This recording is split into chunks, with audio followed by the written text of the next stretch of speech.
I feel like I'm going to lose followers when I say this, but this is why I stopped the regular self-improvement. So, welcome to, is this a podcast? But, I don't know. But, yeah. Ito yung reason kung bakit nag-stop ako doing the regular self-improvement thing. So, I'm Yo3rd on TikTok, and nakilala ko on self-improvement. But this is why I stopped that regular self-improvement. So, bigyan ko muna kayo ng backstory. So, I started, like, as a kid, I grew up in Antipolo. So, that's sa Rizal. So, hindi siya sa Metro Manila. So, bundok na area siya ng Rizal. So, city pa rin siya. And I have a good childhood naman. And may family ako. May 5 akong kapatid. So, 6 kami lahat. Pangatlo ko. Kaya 3rd yung name ko. Yung nickname ko. So, the 3rd din ako ng papa ko. So, Hospesio yung pangalan ko. Hospesio yung pangalan niya. Hospesio yung pangalan ng lolo ko. So, I'm Hospesio the 3rd. So, 3 talaga yung number ko. And okay yung relationship ng parents ko. And hindi naman talaga perfect. May mga away, yung ganun. But I had a good childhood. And okay yung paglaki namin.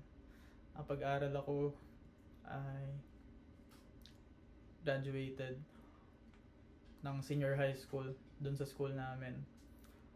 And that time, wala pa akong talaga. I mean, yung time na nag-start ako ng self-improvement is grade 11 na. Grade 11 ng vacation. So, may friend ako that time. Tapos, inaya niya ako mag-gym. So, or mag-workout. Siya si Kyo. So, si Zerxis, siya, like, influencer na siya ngayon. So, sabay kasi kaming gumagawa ng content before. So, sabay din kaming nag-blow up. And ngayon, I'm really happy for him. Best friend ko siya. And he's a good guy. Tapos, yung time na yun, niyaya niya ako mag-workout. So, I started working out at home. Tapos, nag-aral na ako kung paano pa mas mapapabetter yung mga workouts ko. Kasi nag-start lang ako sa app sa Apple, sa iPhone na or hindi siya iPhone Android pa nga yung phone ko nun. Yung 30 days workout. So doon ako nag-start. And akala ko magiging jacked ako doon. Pero it's a good start. Okay naman yung naging progress ko doon. So doon ako nag-start. Tapos napunta na ako sa rabbit hole ng self-improvement. And ito na yung canon event ng mga batang napunta sa self-improvement. Napanood nyo na si Hamza. And a lot of people today na nakakausap ko ngayon, kilala si Hamza. Kasi siya yung parang pinaka guy about self-improvement dati. Tapos, yun, doon na rin siya yung naging parang foundation ng lahat ng bagay na ginagawa ko. Lahat ng sinasabi niya ginagawa ko. How I view people, how I view women, how I view myself, how, like, the habits that I do. I read books, I journal every day, I meditate even 30 minutes. Kinaya kong mag-meditate ng 30 minutes. Tapos yung streak ko nun, sobrang, yung lahat ng days ko, na-checkan ko, I become obsessed with self-improvement. Kasi I grew up as an average kid and I wanted to improve myself. So, to get that pride of improving myself, na I got to be better. And dun ko nakuha yung sense of fulfillment at the time na mas better ako. So, that point, nang dire-diretso na, I became consistent. Tapos, naging consistent na ako sa pag-workout. I got to build a good body. Naging consistent ako sa pagbabasa ng libro. Naging much knowledgeable at some point. And then, umokay yung communication skills ko. Tapos, nag-start na ako maghanap ng way to make money. Tapos nagkaroon din ako ng platform since gumagawa na ako ng videos dati. And then kumita ako ng 6 figures. So, yun yung start talaga. So, I think big part talaga ng life ko yung self-improvement. But yeah, it's good na naging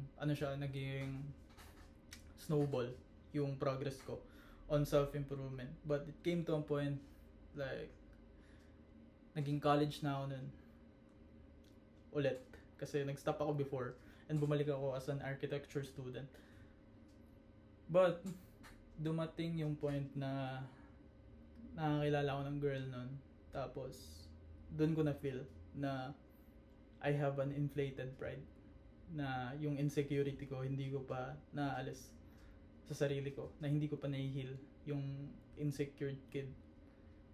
Kasi I thought everything I do is parang kailangan may reciprocity, kailangan nare-reciprocate, ganun. Tapos I feel like she should view me this way kasi I built my image in this way. So kailangan i-respect niya ako kasi ganito yung mga bagay na na-achieve ko, and bakit hindi niya ako nire-respect or basta na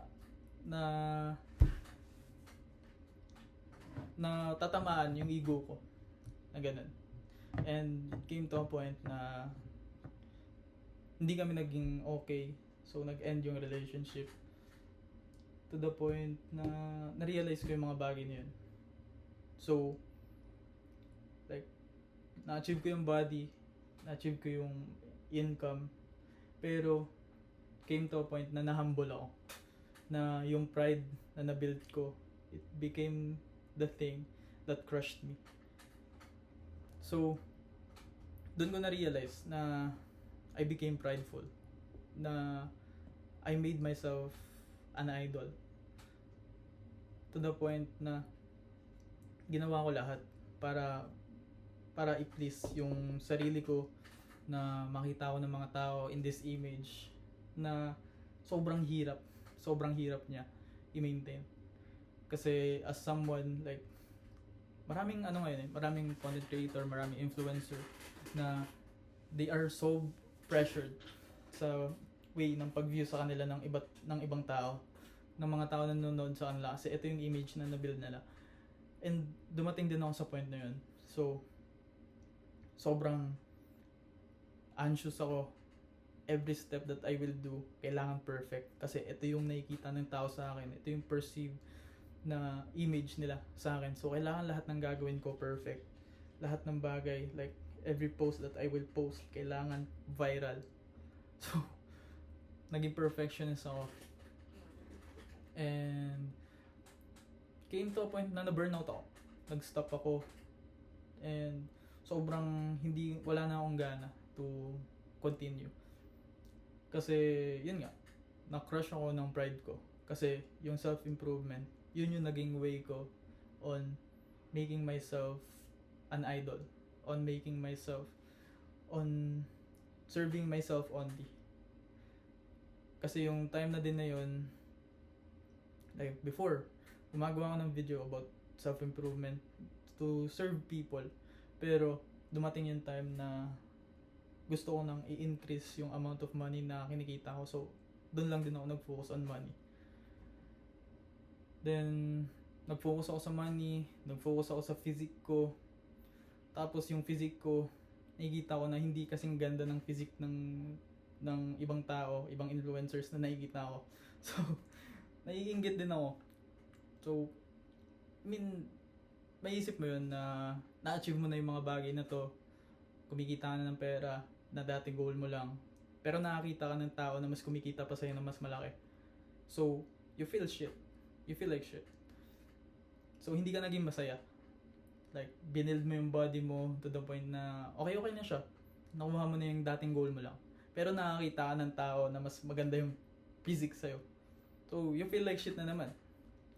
Then nakakita ka ng gusto mo na i-build yung sarili mo para maging good person ka for another person na maging okay yung relationship mo, but you have the pride, so nawala yun. And makikita mo yung other people na they are doing good with their relationship, so you feel like shit too kasi iniisip mo na hindi para sa'yo yung relationship kasi you're so prideful. And yun yung pinaka biggest like drawback sa akin ng self-improvement, na ginawa kong winnership ko yung sarili ko, na binigay ko lahat para sa sarili ko, to view for other people to view me this way, na kailangan maging successful ako, kailangan ganito yung kinikita ko, kailangan maganda yung physique ko, kailangan everything that I do is perfect. Pero hindi siya nag-work ng ganun. At some point, yung tao ka lang, you will fail. And when you fail, you will be humble. And kapag hindi mo nakita yung sarili mo as someone that can be humbled, you will break. And I came to that breaking point. And that breaking point, dun ko na-lit up ulit yung faith ko. Dun ulit ako minit ni Jesus, ni God.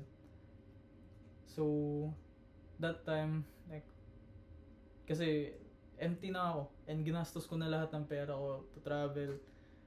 Pero yung nararamdaman ko, like, pag uwi ko sa bahay, same pa rin.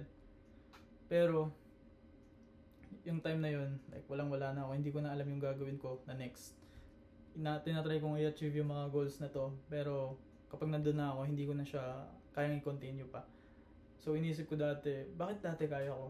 Pero ngayon, wala na yung spark. Wala na yung burning desire to do it.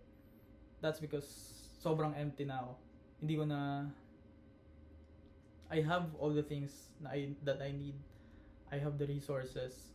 Like, the laptop, the camera, the good phone, na dati yung younger self ako wala. Pero, ang pinagkaiba is yung younger self ko, wala yung mga bagay na yun, but he has the burning desire because he has God in his life. Mayroon siyang fulfillment, mayroon siyang gratitude in those things. And yung sarili ko at that time, meron siya ng mga bagay na nasa kanya ng lahat, pero wala siya ng fulfillment. And he doesn't have God in his life. He made himself God. So, yun yung pinaka trap of self-improvement. That's why I stopped doing it. And everything that I do ngayon, I don't call that a self-improvement na, kasi it is my way of trying to honor God on the things na binigay niya sa akin. Binigyan niya ako ng time, so I will make sure that I make the most of this time. So, maalala niyo parable na sinabi ni Jesus, yung parable of talents, na there are 3 people na binigyan ng talents ng master nila. So, yung first person, parang binigyan siya ng 10,000. Sabi, gawin na lang natin na mas simple. So, binigyan siya ng 10,000. Tapos, yung next person, binigyan siya ng 5,000. Tapos, yung third person, binigyan siya ng 1,000. Tapos, umalis yung master nila. Tapos, yung mga servant na yun, yung first person, yung 10,000 niya, pinalago niya. So, yung talent na binigay sa kanya, in-enrich niya, pinalago niya, ginawa niyang doble. So, yung 10,000 niya, naging 20,000.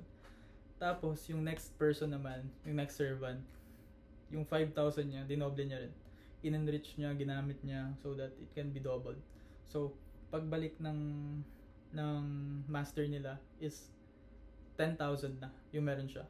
The last person, natakot siya, wala siyang bagay na ginawa. And yung binigay sa kanya na talent is tinago niya lang.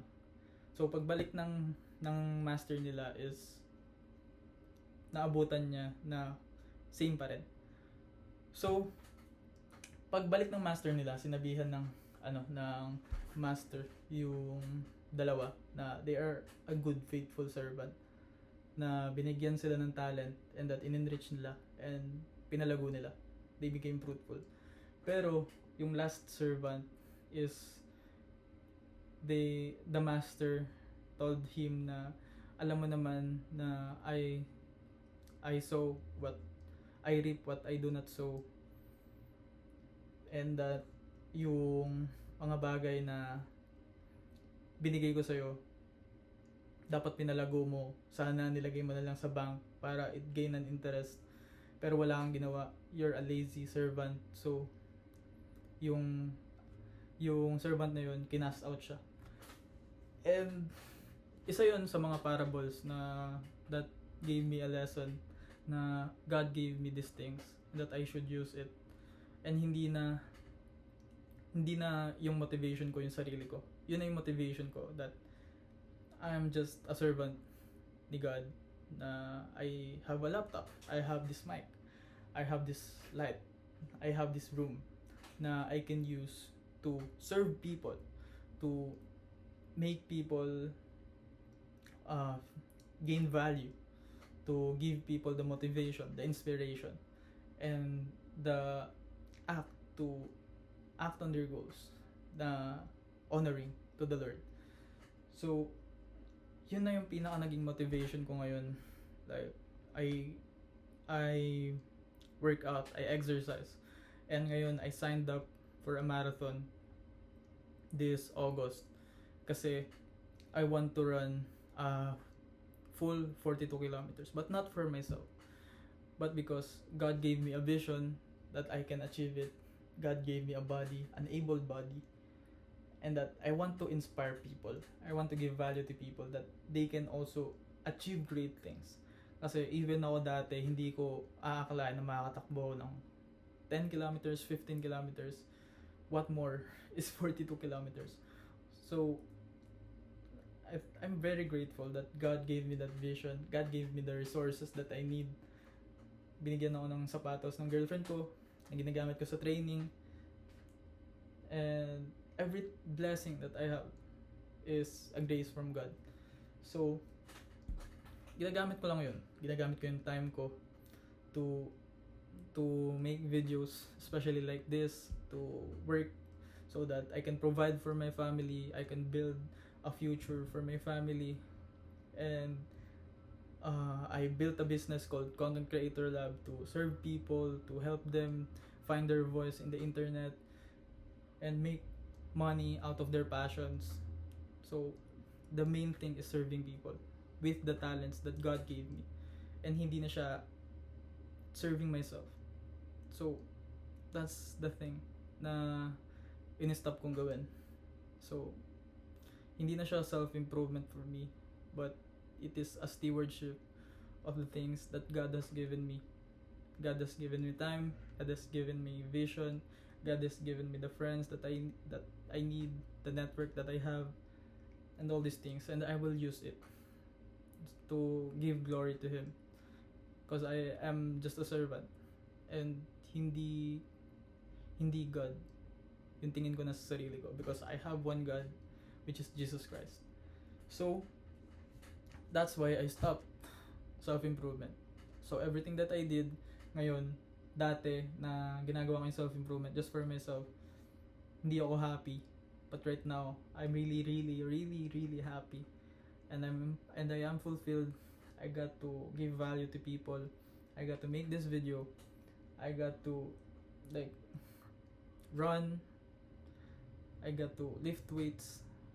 Pero hindi na para i-impress yung ibang tao, to make them think how good I am. But I do those things to make them think, to inspire them how good God can do to a person if they just believe in Him, if they just put their trust in Him. So that's the main thing that keeps me going, which is God. And that's an unlimited amount of motivation. God, especially ngayon, God tells us to rest also, so hindi tayo ma-burn out. Kasi dati, I'm also in the hustle culture na dapat every day I work. But right now, I spend my Sundays with my friends, to go to church, to call my family, to just rest, watch a movie with my friends, to talk, to connect. And just live out the life that God has given me. And all the days that I have, I use that to work. Pero lahat ng bagay na ginagawa ko ngayon, I include God in everything in everything that I do. So, yun lang. Stop doing self-improvement. Start stewarding what God has given you.